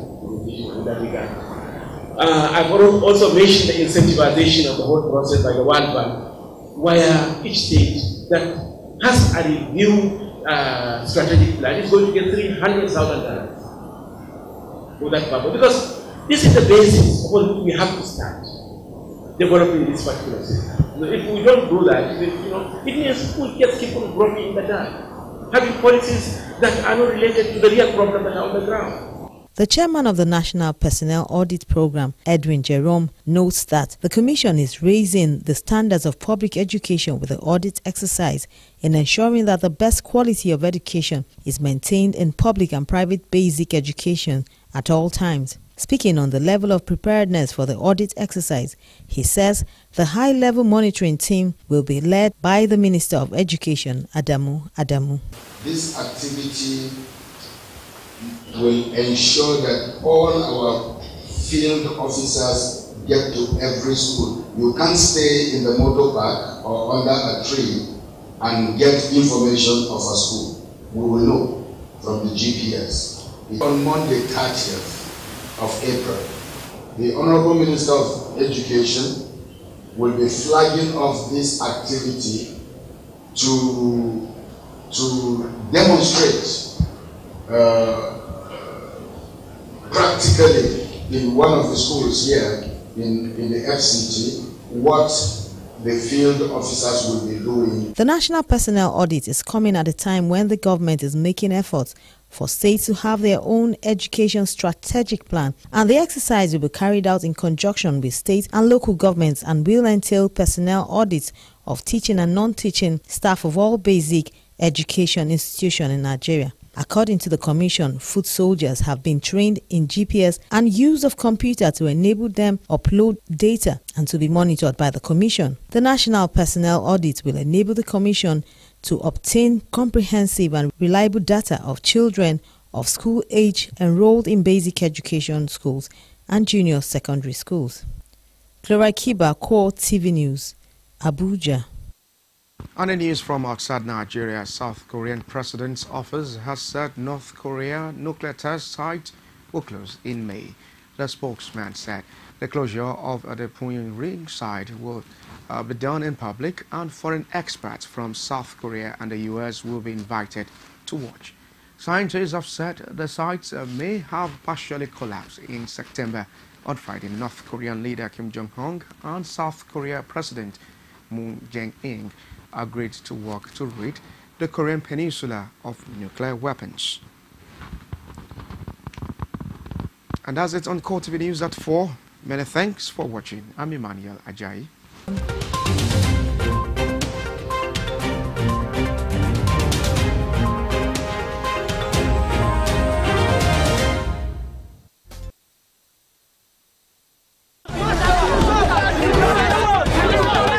If you are not idle, nobody will probably come and encourage you to join their gang or the group. Yes. To keep Nigeria one is a must that must be done. Nigeria is not going to break. So if I want to buy this one now, how much you go sell this one? I will free give you 500. Sure? This one? Yes. This small banana? Yes. I know that Buhari can do it. He has a lot of plans. We should be praying for him. He's a human being. Anything can happen to anybody. The majority of the law they pass belongs to them, to favor them, not the masses in Nigeria. If we want to change, let's change generally. Don't let's change half. Let's change generally.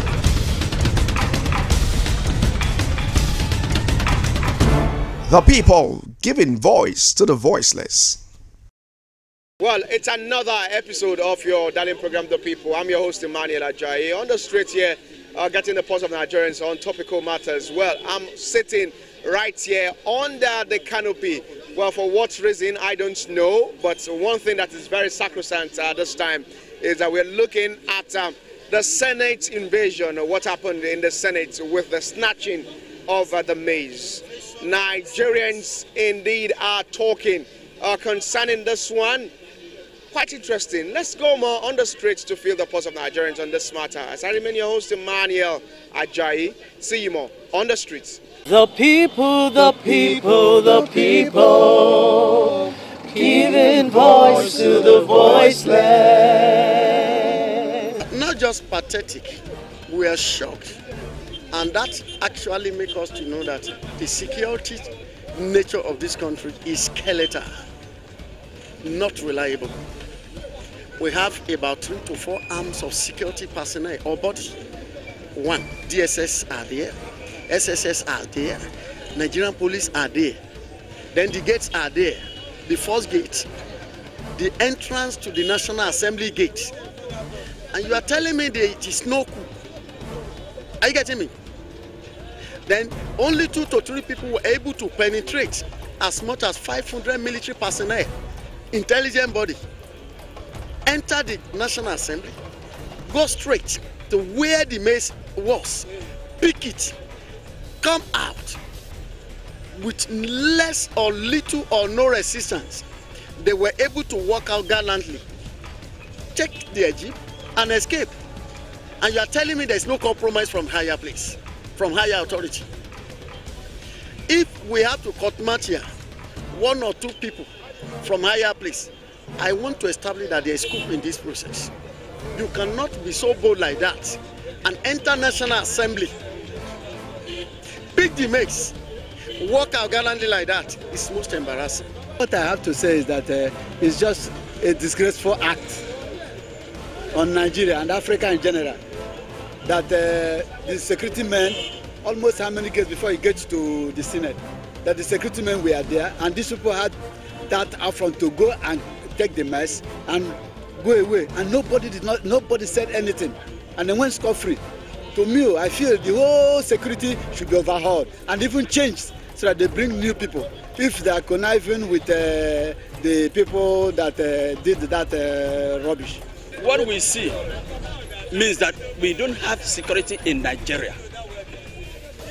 If there is security in Nigeria, I see no reason why someone should penetrate up to that very extent. We are in danger in Nigeria. I can say the fact. Nobody should receive us. Something is wrong from the highest authority over there. Something is wrong. Yes, when the military were ruling us, what we experience today is we were not experiencing it. Things were better than this. While in the National Assembly is close to Aso Rock, look at the close. All the security blockage, they just allow all this talk. We need some more gege. I don't know whether it's a Yoruba man because it doesn't sound like that. They just allow him to come in and it's embarrassing. Go to US, it can't happen in US. What Nigeria is present is studio of democracy, first one. Studio, that first democracy. PSUDO, studio. Actually, it's really unfortunate that at this time of the period at this time, such things is happening in the Senate. It boils down to the kind of security we're talking about. That means there's lapses, even in the whole Nigeria, there's lapses. All the security thing that's happening, there's lapses, there's conspiracy. Because a Senate that has over 500 security men, people, thugs enter and cut away with their mace. That means what people are saying concerning conspiracy in our security system, it has just been shown there. It has just been shown there. So it's a really unfortunate. And I believe this government has no answer. Does it mean that if those talks were with what do you call it, explosives, they could have bring down the Senate. They have bring down and kill all the honorable men there. I'm not happy.